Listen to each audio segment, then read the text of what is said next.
Back here on One, New York's longest-running sports call-in show, Jackson Heil, Andrew Gullotta. Now, a pleasure to be joined by Zach Braziller, New York Post college basketball reporter, focused mostly on St. John's, Seton Hall, Big East. Zach, thanks so much for taking the time this morning. How's everything going? Good, man. Thanks for having me on. Appreciate it. And let's start with the Big East. And hottest team in the Big East right now, probably the Red Storm. 5 straight wins for St. John's, coming off a huge win at home against Villanova. I mean, Mike Anderson has never had a losing season, and we're probably seeing why over these last few weeks. Posh Alexander has emerged as one of the best point guards in the Big East. What have you made of this St. John's resurgence lately? Yeah, it really kind of came out of nowhere. They were not playing well. They were 1-5 in the league. The fan base was pretty down, and now here they go. They win, 5 in a row, 6 of 7, and they've now beaten decent teams. It's not just weak, not just like the bottom of the barrel teams in the league. They obviously really outplayed Villanova. They won at UConn. They won at Marquette. Um, they're they're playing very well. I mean, Alexander's been terrific. Julian Champagny, the sophomore forward, is leading the league in scoring. But it's really been their defense. That their defense was really good last year, and for most of this year until this stretch, it wasn't. They really struggled guarding the ball, and now you're seeing it lately. It's night and day. It's hard to kind of really understand just how they went from being a bad defense team to what they are now, which is a very good defensive team. Yeah, and just obviously they've progressed so much this early in the season. Where do you feel like they can progress further to solidify themselves in the Big East and also for an NCAA tournament bid?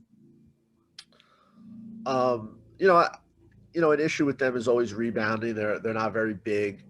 That's going to be important, for them moving forward.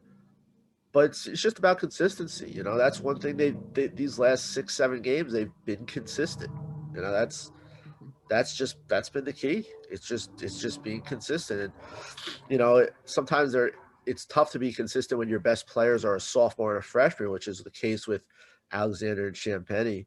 But these guys have just been so consistent. I think important they're supposed to be getting Greg Williams Jr. back. He's their third leading scorer. He's a junior. He's a very good defender, and that's the thing. They've been winning and they've without him, and he's one of their best players. So that's kind of even more impressive is they've been able to play this well without one of their key guys, and he's for early part of the year he was sometimes their best player, at least their second best player. So, but I think they're going to need him because I think you're going to see some guys regress a little bit. Posh isn't going to play this well every game. Mm-hmm. Champagny might have some off games.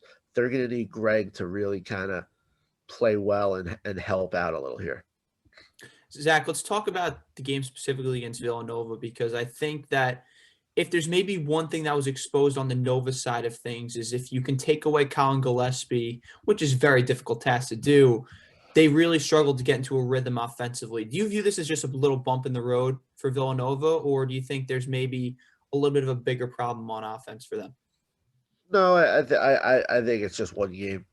That I think St. John's matches up well with them because Villanova doesn't really hurt you in the paint, and that's one area you could really hurt St. John's.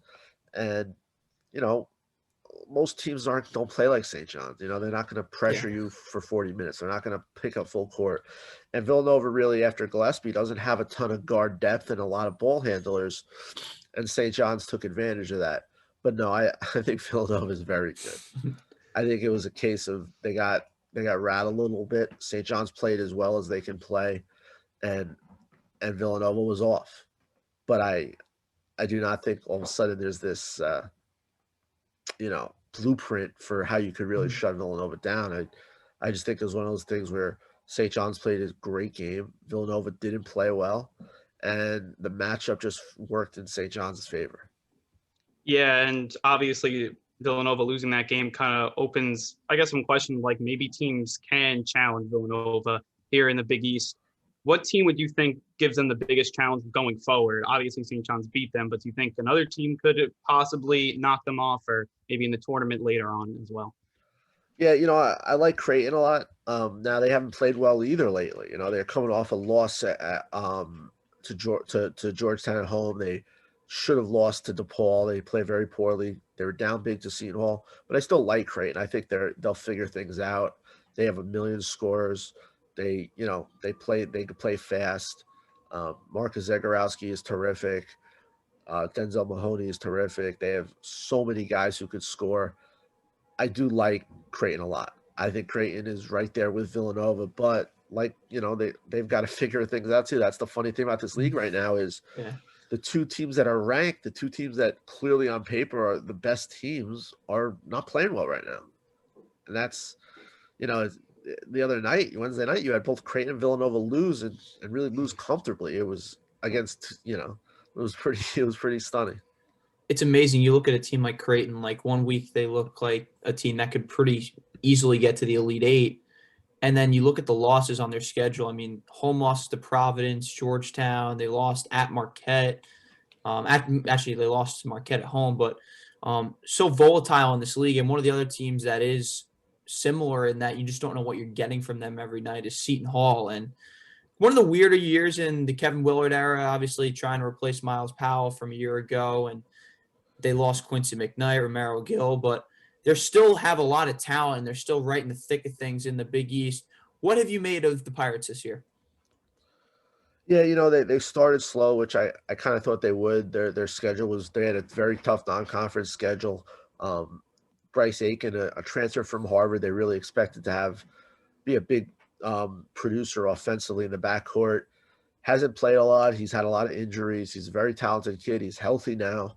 I think that's kind of hurt them. But, I think they've had a pretty good year for the most part when you consider what they lost. Look, they've lost some tough games. They blew the lead, a big lead to Creighton at home, which would have been a very big win. They had Nova down at Villanova and didn't find a way to finish off that game. They're still right there on the bubble. I think they're going to make the tournament. They had a nice win over Providence the other day. I think it's kind of one of those gap years, after you're really good. If you could make the tournament, it just shows you the strength of your program. And I think they're going to make it.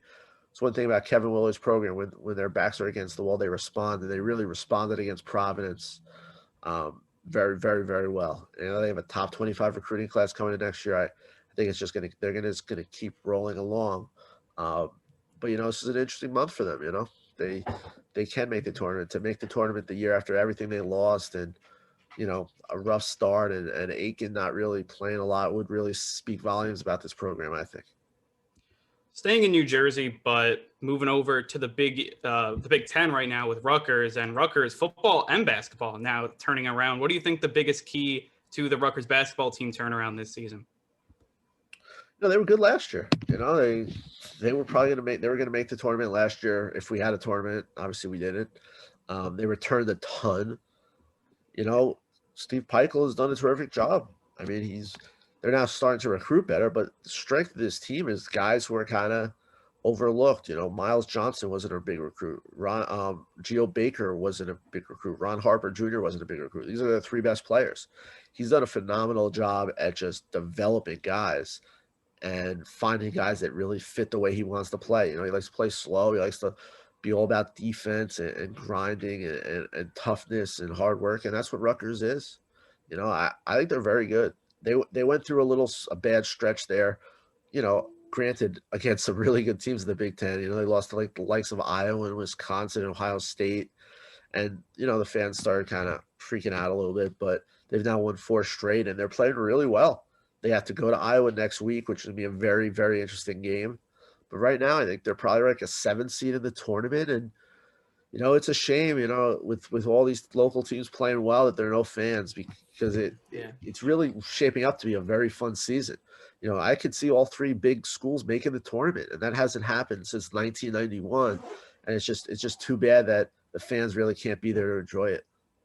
Speaking with Zach Brazil at the New York Post. And Zach, I'm going to ask you an impossible question, but with everything that has happened with those 3 programs, I mean, you look at the rebuilds that have taken place. I mean, Steve Peichel's done an awesome job. Kevin Willard has obviously rebuilt Seton Hall, and Mike Anderson, it's only year 2, but he's done a terrific job thus far getting this St. John's program on track. If you're starting a new program tomorrow, which of those 3 coaches are you starting it with? I'd probably go with Kevin Willard. I think he's a terrific coach. I really do. And I don't think people understand how hard it is to win at Seton Hall. It's easy. It's an easier program to win at than St. John's. I don't think there's any question. St. John's has a much better following when New York City and the Garden and everything. I get Rutgers is really tough and it's been a long time, but it's a big state school. They have good facilities. To me, Seton Hall is what he's done there is so impressive. You know, um, I don't think it's basically a commuter school. They have a small fan base.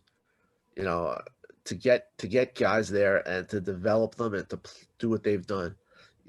He's made the tournament about 4 or 5 years in a row, and only now is their recruiting starting to kind of pick up, and it just speaks volumes about how good of a coach he is. And we'll see how long he lasts. There's always rumors about could he go somewhere else, and you know this and that. I know this though. When he leaves, Seton Hall fans, I don't think they appreciate him enough. When he leaves, they're going to realize what a terrific coach they had and how lucky they were. Yeah, and moving nationally now, I think the top two teams, and right now I'd say they're above the rest, is Gonzaga and Baylor right now, both the undefeated teams. Out of the two teams, if you had to pick one to win it all, who would you take? I'm going Baylor. I think they're tougher. They're obviously going to be more battle tested coming out of the Big 12. Gonzaga basically going to have 2 months of scrimmages before the NCAA tournament. I think that matters. I think that's significant. I also don't think, everyone seems to think, oh, these two teams are Final Four locks. One of these teams is going to win the championship. I don't believe that. I think we've seen, as good as they are, and I think these two teams are terrific. And they are clearly the two best teams in the country. But that doesn't mean they're going to the Final Four, and that doesn't mean they're cutting down the nets. We've seen it time and time again that teams that we think are just so clearly the best teams don't make it. It's just the way the tournament is. It's just too unpredictable.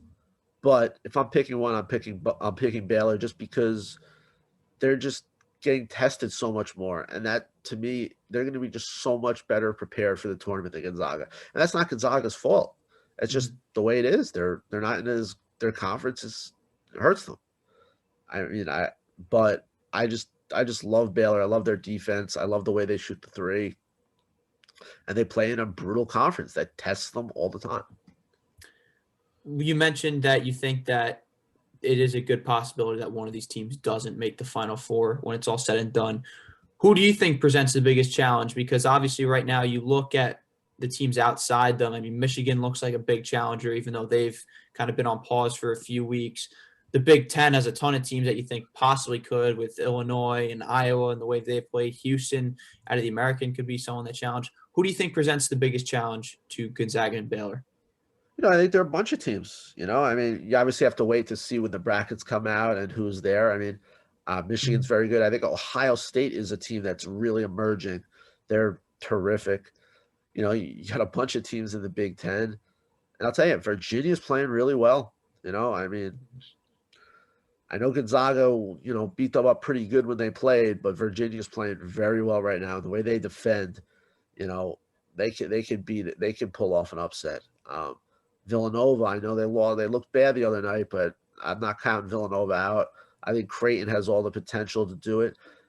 And you never know. I mean, we always see these teams that just get hot out of nowhere in March. And that's the thing, everyone likes to just, make these hot takes and say, well, this is what's going to happen. We don't know. This isn't college football. Their upsets happen, That's the beauty of the tournament is you get 68 teams and they all think they could do it. Realistically, obviously not all 68 can, but you're going to be a handful of teams that literally can make the Final Four. I mean, I just think we've seen too many surprises in the tournament over the years to think it's a foregone conclusion that this is going to be our national championship game. I just don't see it. I have one more question, and I would say just kind of zooming out a little bit, talking about the NCAA granting everyone the free year of eligibility. How do you think that affects scholarships recruiting here going forward? That's a great question. I really don't know. It's going to all depend on each school. While it's allowed, it doesn't mean a school isn't forced to take it back. Some schools might say, look, we have so and so coming in, like we just can't do it. You're going to see a lot of kids that probably say I can't do it, but you're also going to see a good amount of kids come back, which to me is good for the sport. You're already seeing a lot of it in college football. A lot of big name guys are coming back, and that's good. It creates better teams. It creates better competition, and I think you're going to see some in college basketball. I asked Rasheem Dunn the other day from St. John's, he could come back next year for a 6th year. And he said he's definitely open to it. I always think continuity and experience is always makes teams better. Having older guys can only help. So I think it's a good thing. I also don't think it's a foregone conclusion that you're going to see tons and tons of guys come back. But I definitely think you will see some, and it's also going to depend on the school. And, every school is probably going to handle this differently. Speaking with Zach Braziller of the New York Post, Zach, just a few more before I wrap this up. One of those guys who potentially could come back, maybe probably won't, but Luca Garza, who's been terrific for Iowa this year. 26 points a game. He's now shooting the ball 45% from 3 this year. Is he a lock for the player of the year right now? Do you think there's anyone that can touch him? Obviously, Jared Butler's had a great year, one of the best two-way players in the country, Corey Kispert for Gonzaga. But do you think that any of them have a chance to take the Wooden Award when it's all said and done? Yeah, I think Garza's, pretty close to a lock. I think Butler's got a shot there. Iowa's slipping up a little bit. But as long as Garza keeps putting up these numbers, I don't really see him not winning. The problem with the Gonzaga guys is they almost cancel each other out. They have so many good players, and it's kind of hard to pick between them. I think Garza's, now Iowa's got to win though. They've lost some games here that isn't going to help, but his numbers just are through the roof. He's going to have to really fall back, and other guys are going to have to really emerge for something to change, I think. And going to the opposite end of the spectrum, on the freshman side, two of the best guards in the country right now, Jalen Suggs and Cunningham. You're an NBA team looking at those guys. Who would you say is the better prospect right now, and why? That's a tough one. If I'm an NBA team, I'd love either one. If I'm the Knicks and I can get either guy, I'd be ecstatic. I think they're both absolutely terrific. They're both great passers. They both score it. They both shoot it. That's like a 1A and a 1AB basically. It's going to be really itchy with the Knicks right now. The Knicks, they're playing well, but then they have the Mavericks pick, and the Mavericks are a mess. Knicks could end up with 2 top 10 picks, and in this draft, that's huge because this is a loaded draft. People have talked about this draft for a few years now, and maybe imagine both the ping pong balls fall the Knicks way, and they can pick between those two guys. Those and it's not just them. You have Jalen Green in the G League, who is fantastic. Jonathan Kuminga is fantastic. It is a loaded draft. If the Knicks end up just with the 1 top 5 pick, they'd be doing cartwheels. It should be exciting, and it's an exciting time to be in the metro area with the Knicks, the Nets, and obviously everything that's happening in college hoops. Zach, we really appreciate the time today. Before we let you go, who's your pick for Sunday? Oh yeah, Chiefs are going to win the game. You don't pick you can't pick against Mahomes. I kind of equated that Chiefs Browns game. I know Mahomes was hurt, but the Chiefs Browns game was when like the NCAA tournament favorite has like an early round game and they need like a buzzer beater or something like that just to get by, and then they cruise. That's kind of the way I see that game for the Chiefs. They had their close call and now they're going to win. I'm not saying they're going to blow them out. I'll go 38-27. I just think Mahomes and his weapons are just too damn good. And I got to stick with my guy Travis Kelce, who I've had in my fantasy keeper league for about 4 years. So. It's a great guy to have. And Zach, we really appreciate the time again. Once again, Zach Braziller of the New York Post taking some time with us on one-on-one. Zach, enjoy the weekend, enjoy Sunday, and have a good one. We did talk Fordham coaching. You want to get into it real quick? I'll answer a question, sure. Yeah, so, listen, obviously with the change this week, this past week, I would say my big question is for you. Well, I'll ask 2. how desirable do you think this opening is going to be, first and foremost, being that no one's really been able to win at Fordham recently? And what direction would you go in that head coaching hire if you're head coach? I mean, obviously there's a few young guys out there. I know the two names I keep hearing are Jared Grasso from Bryant and Shaheen Holloway from St. Peter's, who I think would both be 2 home run hires. But what do you think about the prospects of this job and also of the direction that Fordham may go in? It's funny, you hear about the job and you hear different things. Some people say it's actually more appealing than people think, because there's talk that Fordham's going to start putting much more money into the program. Then you hear other people say it's radioactive. You know, a coach goes there, your career is, going to take a huge hit. I think it's somewhere in the middle. I don't think it's as bad of a job as some people think. I don't think it's maybe as appealing as others. There is a belief that they are going to put more money into the program. That means they're going to pay a coach more than they've paid. It means they're going to, try to do some other things financially with the budget, which is significant. And if I'm Fordham, Shaheen Holloway is my number one choice, and I'm doing anything I can to get him. I think he's terrific. He's a local guy. He's universally respected by high school and AAU coaches in this area. Look what he's done at St. Peter's, which is an even worse job.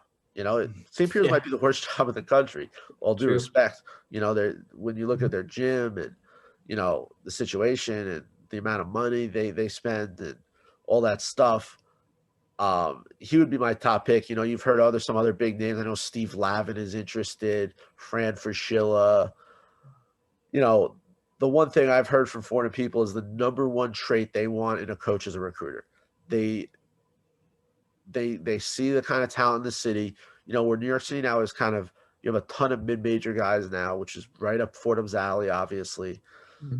Shaheen Holloway is a terrific recruiter. I know these other guys can recruit too, but he would be my guy. I don't know if he wants the job, but to me, he would be a no doubt guy.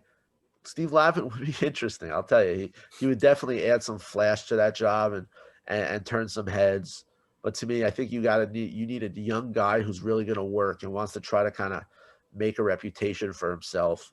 But I am encouraged by what I've heard about that the administration understands if they want to turn this around, they need to really find a way to do some things there monetarily to not only attract a coach, but to just boost that program up. I mean, you look at the guys Holloway got to Seton Hall when he was under Kevin Willard. I mean, Isaiah Whitehead, Kadeem Carrington, Desi Rodriguez, Angel Delgado. The list goes on and on for guys he's gotten there. And I'm right with you that, I mean, I think he would be my first choice for the job right now. But before I do get you out of here real quick, now that you got me rolling on Fordham basketball, I do want to ask this question real quick, because you think recruiting is important, and I'm completely with you there. But do you think that going with someone young who is probably going to view this Fordham job as a stepping stone to a bigger job, do you think that should be significant at all in this process, as opposed to trying to get a guy who says, this could be my home for the next 10 years? That's an interesting question, because if you do hire Shaheen Holloway, you got to kind of worry, well, what if Kevin Willard leaves Seton Hall? Is he going to be the guy they look to for Seton Hall?